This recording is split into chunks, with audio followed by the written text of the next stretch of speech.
नहमदुहु व नसल्ली अला रसूलिहिल करीम अम्मा बाद फ़अऊज़ु बिल्लाहि मिनश शैतानिर रजीम बिस्मिल्लाहिर रहमानिर रहीम। अस्सलाम वालेकुम, मैं हूँ आपका दोस्त शफ़क़त अली ऑफिशियल।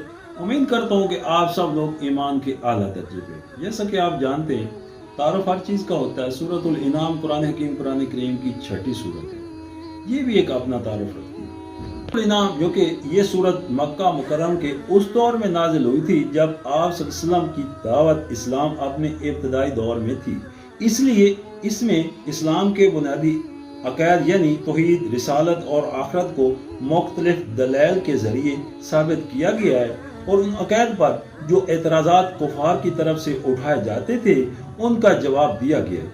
उस दौर में मुसलमानों पर कुफ़ार मक्का की तरफ से तरह तरह के जुल्म तोड़े जा रहे थे, इसलिए उनको तसल्ली भी दी गई कि कुफ़ार मक्का अपने मुशरिकाना अक़ायद के नतीजे में जिन बेहूद रस्मों और बेबुनियाद ख्यालात में मुब्तला थे उनकी तरदीद फरमाई गई।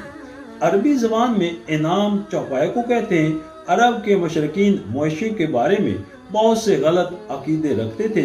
मसलन उनको बुतों के नाम पर वक्फ करके उनका खाना हराम समझते थे। क्योंकि इस सूरत में उन बेबुनियादी अक़ायद की तरदीद की गई है। देखिए आयात 136 ता 146, इसलिए इसका नाम सूरतुल इनाम रखा गया है।